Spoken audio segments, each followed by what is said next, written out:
Tamil news நேயர்களுக்கு அன்பு வணக்கங்கள். இன்னைக்கு ஜூலை 18 ரொம்பவே முக்கியமான ஒரு நாள். தமிழ்நாட்டுக்கு ஏன் தமிழ்நாடுன்னு பேர் வந்துச்சு? எப்படி அது வந்துச்சு? அதுக்காக எத்தனை பேர் ஸ்ட்ரகிள் பண்ணாங்க? எத்தனை ப்ரோட்டஸ்ட் நடந்துச்சு? எத்தனை தீர்மானங்கள் போடப்பட்டுச்சு? அப்படிங்கிறத பத்தி தான் இந்த வீடியோவில் நம்ம முழுசா பார்க்க போறோம்.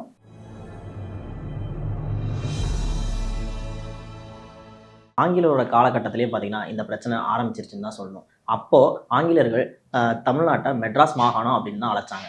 மெட்ராஸ் மாகாணங்கிற பேரை ஆங்கிலேயர்கள் வெளியேறினதுக்கு அப்புறம் மாற்றணும் அப்படின்னு சொல்லிட்டு நிறைய பேர் பார்த்தீங்கன்னா நிறைய தீர்மானங்கள், போராட்டங்கள் அப்படிலாம் நடத்தப்பட்டுச்சு. மொழி வாரியா தமிழ்நாடு அப்படின்னு தான் பேர் வரும்னு எல்லாருமே எதிர்பார்த்தாங்க.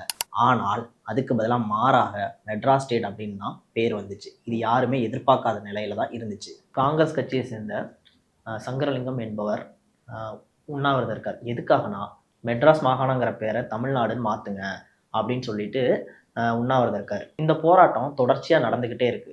அப்போதைக்கு தான் பார்த்தீங்கன்னா அக்டோபர் 13, 1956 இவர் உயிரிழந்துடுறாரு. இவரோட மறைவுக்கு அப்புறம் 1957 திமுகவோட சட்டமன்ற உறுப்பினர்கள் 15 பேர் பார்த்தீங்கன்னா ஒரு தீர்மானத்தை சட்டசபையில் வைக்கிறாங்க. அப்போதைக்கு காமராஜர் அவர்கள் தான் பார்த்தீங்கன்னா முதலமைச்சராக இருந்திருக்காரு.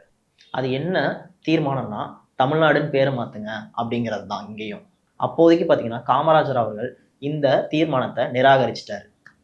1961 எம்எல்ஏ சின்னதுரை, அதாவது சோசியலிச கட்சியை சேர்ந்த சின்னதுரை அவர்கள் என்ன பண்றாங்கன்னா ஒரு தீர்மானத்தை வைக்கிறாங்க. தமிழ்நாடு பேர் வைங்க அப்படின்னு சொல்லிட்டு இவரும் ஒரு தீர்மானத்தை தனி ஒரு மனிதனா வைக்கிறாரு.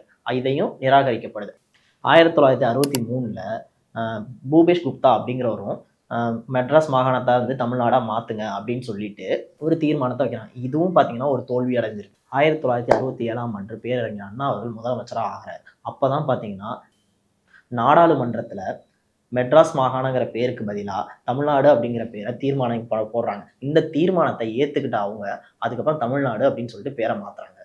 1969 ஜனவரி 14 சென்னை மாகாணமா பேர் மாற்றப்படுது. பார்த்தீங்களா, ஒரு பேருக்கு இங்கே எவ்வளோ கஷ்டப்படுறோம் அப்படின்னு சொல்லிட்டு.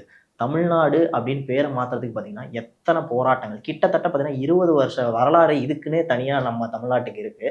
ஸோ அந்த வரலாற்றை யாரும் மறக்கக்கூடாது, எப்பயுமே நினைவில் வச்சுக்கணும். ஏன்னா கொஞ்ச நாளைக்கு முன்னாடி கூட பார்த்தீங்கன்னா தமிழகமா தமிழ்நாடா அப்படின்னு சொல்லிட்டுலாம் பார்த்தீங்கன்னா பெரிய விவாதத்தை ஏற்படுத்தினாங்க. நம்ம எப்பயுமே நம்மளோட வரலாறை மறக்கக்கூடாது இல்லையா? அதுக்காக தான் பார்த்தீங்கன்னா இன்னைக்கு கூட இதை பற்றி நம்ம பேச வேண்டிய ஒரு கட்டாயத்தில் இருக்கோம். இது போன்ற செய்திகளுக்கு தமிழ் நியூஸை சப்ஸ்கிரைப் செய்யுங்கள், ஷேர் செய்யுங்கள், தொடர்ந்து ஆதரவு தாருங்கள். நன்றி, வணக்கம். நமது தமிழ் நியூஸ் சேனலில் உங்களது பொருட்களை வெறும் 500 ரூபாயில் விளம்பரம் செய்ய வேண்டுமா? தொடர்புக்கு 7806942275 தொடர்பு கொள்ளுங்கள்.